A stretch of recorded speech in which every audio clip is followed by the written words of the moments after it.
There's a lot of anime and manga that exist, to the point where it would be impossible to read and watch everything. But here's what I can say. There's a handful that are masterpieces, some that are just okay, and some that are really, really bad. But there's always a story we recommend that friends should try. Cowboy Bebop, Full Metal Alchemist Brotherhood, or even manga like Chainsaw Man. Others develop a cult following, those that aren't quite popular but truly are amazing, like 20th Century Boys, Berserk, Pluto, or even Land of the Lustrous. The list truly goes on. These stories, without a doubt, represent how powerful anime and manga is when it comes to storytelling and its compelling characters. But a story, a saga if you will, sits somewhere on this line between that of great manga and something a little bigger than just a cult favorite. This story is known as Vinland Saga. Vinland Saga is set 1,000 years ago in Northern Europe, notably Norway, Denmark, Iceland, and England. It is during a time of great violence and turmoil when our story truly starts. As a new viewer and old alike, we are given a glimpse of how brutal and violent this show will get. The first thing we see is a naval skirmish, with one man dominating this battle,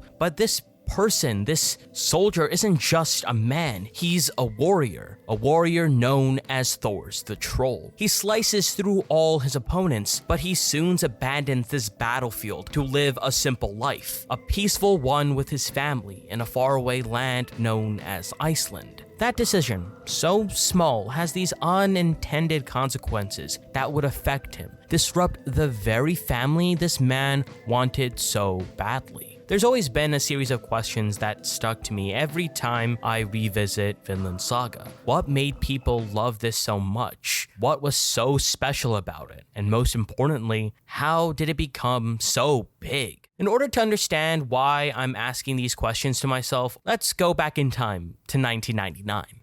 At the age of 23, Makato Yukimara made his way onto the scene with the science fiction manga known as Planets, which was serialized in the weekly morning magazine. He quickly made a name for himself with this beautifully crafted story. No words can describe why Planets was such a success, and quickly made Yukimura the center of the spotlight. Maybe it really was how simple and grounded the story was in comparison to the plethora of sci-fi stories out there like Cowboy Bebop or Gurren Lagann. This story focused on characters and the effects space travel had on these otherwise normal people. This way of writing, as well as organizing the world this manga is set in, serves as a great template for Yukimura in his future series that started in 2005. Yukimura's Vinland Saga can stand up to the colossal giants known as Berserk and Vagabond with its incredible art. Vikings have never looked this good. Even if Vinland Saga is in black and white, its sharp eye for detail, realistic looking characters, expressive faces, and lush backgrounds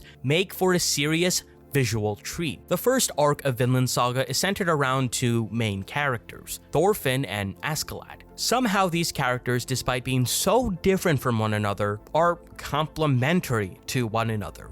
Take Thorfinn for example. In one of the most shocking scenes, young Thorfinn is forced to watch as his father, the great Viking warrior, be murdered by the mercenary known as Askeladd. Infuriated by his father's murder, Thorfinn vows revenge on the man responsible. He follows Askeladd and his band of mercenaries on their venture, intending to one day defeat Askeladd in a duel. Thor's untimely death plays a major role in Thorfinn maturing from a boy to a rage-fueled warrior. The rest of this arc focuses on his desire to gain revenge, but there's an issue. Vinland Saga is not just a revenge story. I mean, yeah, it is for the most part, but doesn't really hold up too well in the rest of the series. Rather it being some standard revenge journey, it's ultimately a tale of tragedies. We witness this young boy grow up to be this murderous, rage-fueled Viking who is out for blood and only blood. He becomes so different than that of his father, a man who asks the question, who do you intend to kill? By the time we see Thorfinn as an older teen, there's no second thought when he's ordered to kill some soldier,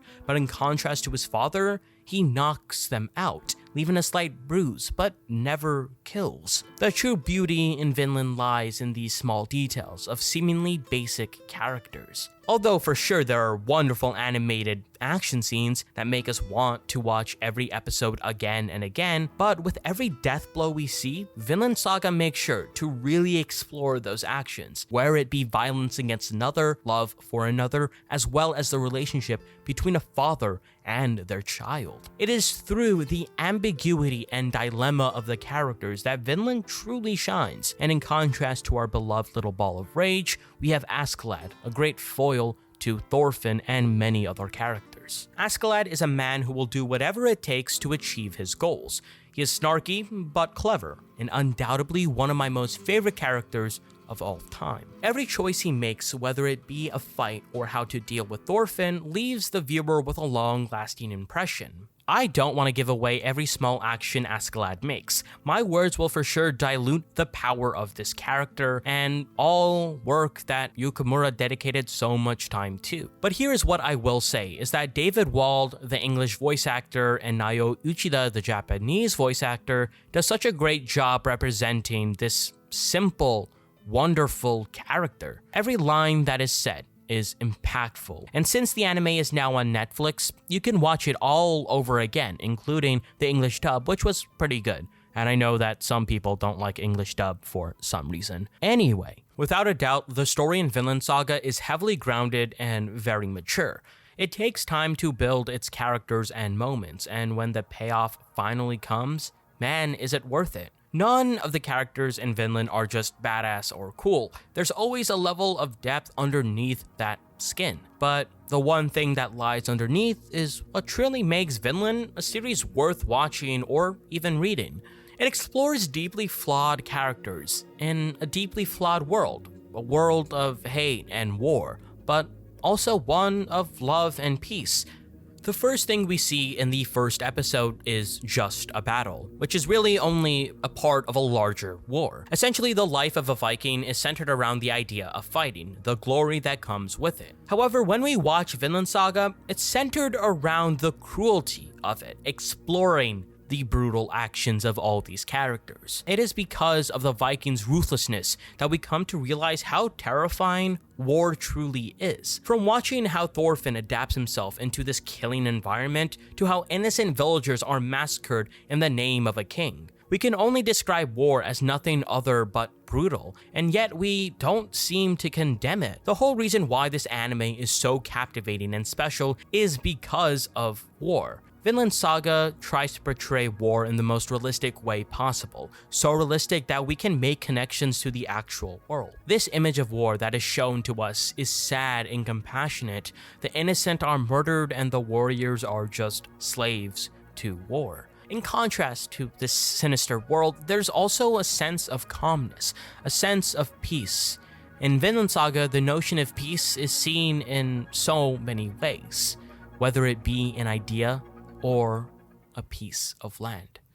For example, Vinland is mentioned many times as a fertile and warm land, where people do not have to be slaves, do not have to fight, and can live their life peacefully, away from an otherwise brutal, horrible, and disgusting world. This idea of fleeing the battlefield is one of the many ways to obtain peace from such a cruel reality, and by looking at it objectively, it is a form of peace. It can just be a simple object you hold.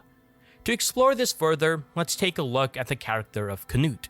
We see this man, who is initially a young, shy one. Despite being the son of a king, the prince does not appear to be as such. He hides behind his guardian, Ragnar, who sadly passes away due to Askeladd being a conniving individual. And this dude has a strange habit of killing fathers. I'm just saying, he's one of my favorite characters in the show, but he has some issues, man. With the loss of the only person that cared for him, Canute realizes he needs to take charge instead of cowering away from the cruelty of the world. In a powerful moment, we see Canute reject heaven and God's tests, instead declaring he would create a paradise here on earth, distancing himself away from his faith. Gone was the boy that was afraid to stand out. Now, not being the shy boy everyone once knew, Prince Canute ended up becoming exactly the kind of man his father would fear. In his own words, he firmly states, "I will create a worldly paradise in this land, a place of peace and prosperity, an ideal country for those who live in suffering. And perhaps the work will not be finished in my generation, but I will be the one to take that first bold step." So, despite peace being something you cannot hold, Canute believes that he can somehow obtain it, or at least for the most part, lead people into that direction. He intends to lead people to a better place, but that in itself is a brutal journey. Peace in the story slowly becomes a very unreal idea. The sense of tranquility won't really exist as long as everyone keeps on fighting. With such a grim, intense, and violent aura surrounding Vinland Saga, there's these small little things to ease the tension. A little humor sprinkled in helps the viewer transition from such a brutal episode to a more calming one, reflecting on the decisions that were made by everyone. We have Thorkel, for example, being this funny giant after slaughtering all these people, or Askeladd making a cruel joke after stealing the treasure of this king. Although loved by fans, these characters clearly come with flaws as mentioned previously. But I think that's why this tale of the victors of war, those who fight and those who strive for peace, is so successful. All these characters are not perfect. They're human, just like us. Vinland Saga is truly a unique experience that's really hard to replace. You don't often get stories of morally great characters making it through a vicious world. This is a saga about characters who live in the very present, characters who yearn for more, characters who have a duty to fulfill, young and old, who will fight till the end. And all I can say, Vinland Saga is a masterpiece.